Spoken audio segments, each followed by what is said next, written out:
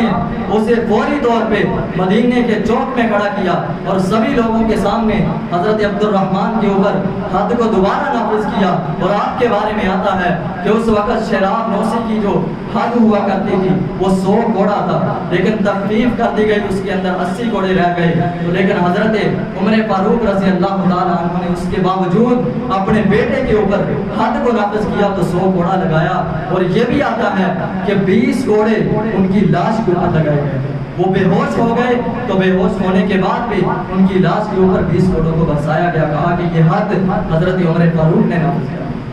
یہ تھے حضرت عمر فاروق رضی اللہ تعالیٰ عنہ کہ ایسے عدل و انصاف کے ساتھ حکومت کرتے تھے کہ انہوں نے کبھی یہ نہیں سوچا تھا کہ جس کے خلاف میں فیصلہ کروں گا وہ میرا دوست ہے یا میرا دشمن ہے، کبھی بھی اس چیز کو انہوں نے نہیں سوچا، بلکہ انصاف کے ساتھ ایک مسلمان اور ایک یہودی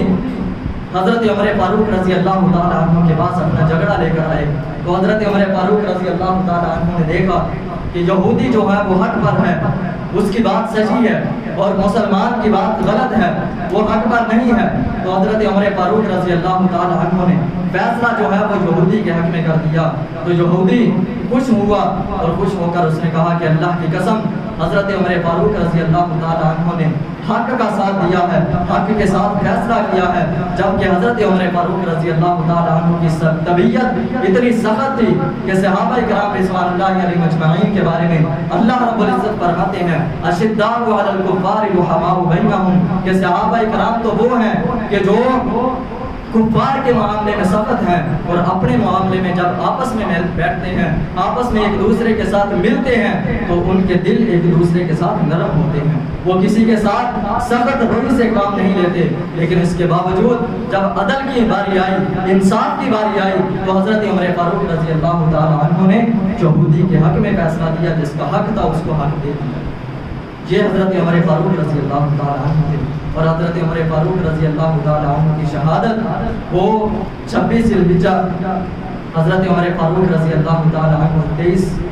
ہجری تھی، نماز فجر ادا کرنے کے لیے پڑھانے کے لیے مسجد نبوی میں تشریف لائے تو وہاں پہ بحالت نماز پہلی رکعت کے اندر ہی ایک مجوسی غلام ابو لولو فیروز مجوسی اس بے ایمان نے حضرت عمر فاروق رضی اللہ تعالیٰ عنہ کے اوپر ایک زہر غلوظ خنجر کے ساتھ اس نے وار کیا تو جناب عمر فاروق رضی اللہ تعالیٰ عنہ شدید زخمی ہو گئے اور انہیں گھر کے اندر منتقل کر دیا گیا۔ تو حضرت عمر فاروق رضی اللہ تعالیٰ عنہ تقریباً 4-5 دن زندہ رہے اور تکلیف کی برداشت نہ ہوئی، زخم کی داغ نہ لاتے ہوئے حضرت عمر فاروق رضی اللہ تعالیٰ عنہ یکم محرم الحرام 24 ہجری کو حضرت عمر فاروق رضی اللہ تعالیٰ عنہ کی وفات ہو گئی۔ وہ اپنے خالق حقیقی سے جا ملے، انا للہ و انا الیہ راجعون، اور ان کی نماز جنازہ حضرت صہیب رومی رضی اللہ تعالیٰ عنہ نے ادا کی۔ اسی طرح حضرت عمر فاروق رضی اللہ تعالیٰ عنہ اس کائنات کے اوپر اپنی حکومت کی، انہوں نے 10 سال 5 ماہ 21 دن انہوں نے حکومت کی اور ایسی لازوال حکومت کی کہ لوگ کہنے پہ مجبور تھے کہ اگر کائنات کے اندر ایک عمر اور آ جاتا تو پوری دنیا کے اوپر اسلام پھیل جاتا، کوئی بھی دوسرا دین وہ دنیا کے اوپر موجود نہ رہتا۔ حضرت عمر فاروق رضی اللہ تعالیٰ عنہ ہم دعا کو ہے کہ اللہ جتنے بھی صحابہ کرام